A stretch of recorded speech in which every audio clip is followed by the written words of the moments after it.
Hi everyone, it's Miss Akfari in the library, here to talk with you in advisory. And for today's advisory, we're going to build off of what you worked with yesterday. Yesterday you were learning about Hispanic Heritage Month, and today I have a story for you about Hispanic heritage. And the story is called Planting Stories, The Life of Librarian and Storyteller Pura Belpre. And so Pura Belpre was born in Puerto Rico. She moved to the United States, moved to New York, and worked as a librarian at the New York Public Library. And so she has Hispanic or Latino heritage. And she really created something very important that we still use today, and that was sort of a different type of library service. So her job when she started at the New York Public Library was to do programming, find books and stories for the growing Spanish-speaking community in New York at that time. And what she learned was there really wasn't anything out there.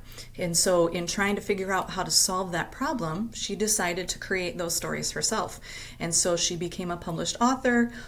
She created all of this programming and really bridged that gap for people in her community to feel welcome and included in the library and in New York itself.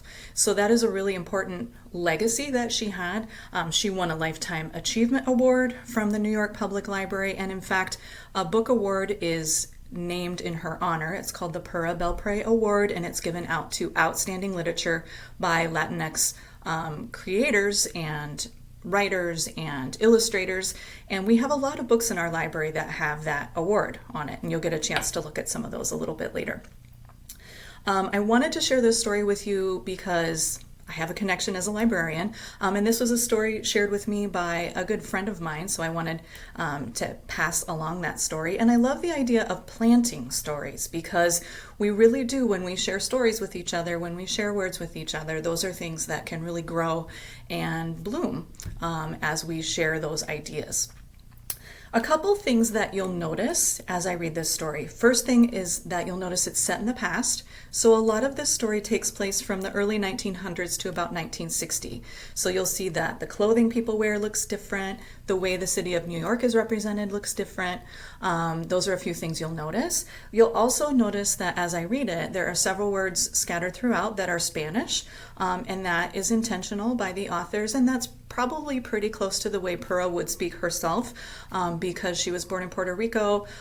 She was a native Spanish speaker. She also could speak French and English. So a lot of times people that have multiple languages at their disposal kind of use whatever words feel appropriate for them at the moment. The good news is that you'll be able to figure out what the Spanish means from the context of the story. So I hope you enjoy listening to this story called Planting Stories. Planting Stories, The Life of Librarian and Storyteller Pura Belpre.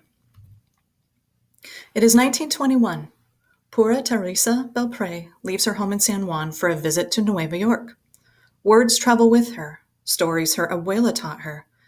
Cuentos folclóricos Pura retold in the shade of a tamarind tree in Puerto Rico. Now a new island stretches before her, ripe for planting seeds of the cuentos she carries. Manhattan, a city of hustle and bustle, bigger, louder, crowded, yet alive with hope and possibility. What began as a visit to celebrate her sister's wedding becomes the first steps in a new land, y una vida nueva, for Pura. She works first in a garment factory, but it is cold floors and hard edges, not the soft, fertile ground where seeds take root. Then, a golden opportunity, una bendición. The library needs a bilingual assistant. Pura speaks Spanish, English, and French. She is perfect for the job. But where are her abuela's stories? Not one folktale from Puerto Rico is on the shelves. How lucky for the library that Pura has story seeds ready to plant and grow. In the children's room, she lights the story outer candle and begins. Her eyes dance, her voice sings. Pura's words paint a picture of a little house with a round balcony where Martina, a beautiful Spanish cockroach, meets Perez, a handsome and gallant mouse. Un ratoncito Perez y la cucarachita Martina, a tale from the tamarind tree. When Pura's story is done, each child makes a wish on the candle, and with a wisp of air, whoosh, la vela is blown out. Now Pura has a wish too, to plant her story seeds throughout the land.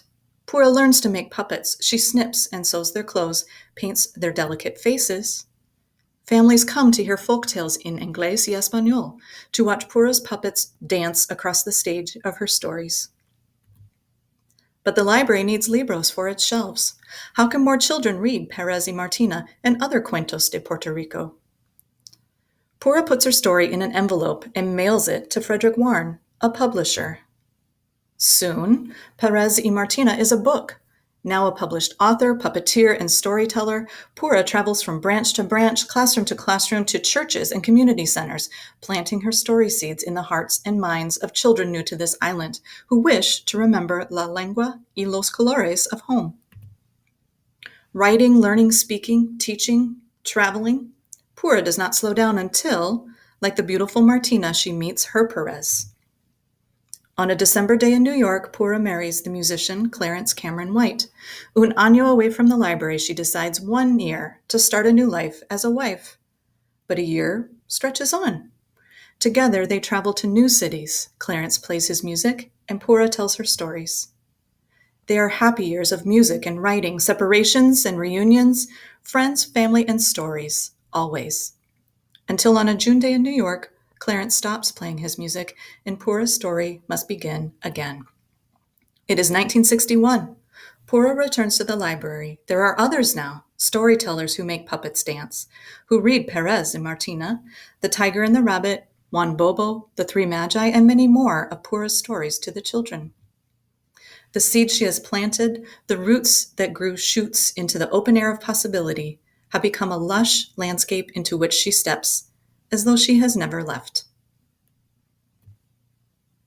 So I really love that biography that is a picture book of Pura Belpré. And you can see some of the Pura Belpré Award winners in the library. We have more books about Hispanic Heritage Month on display. And you can also go to our catalog and search on a list. We've put a list of several different books together. So if you're interested in learning more, there's a couple different ways you can do that.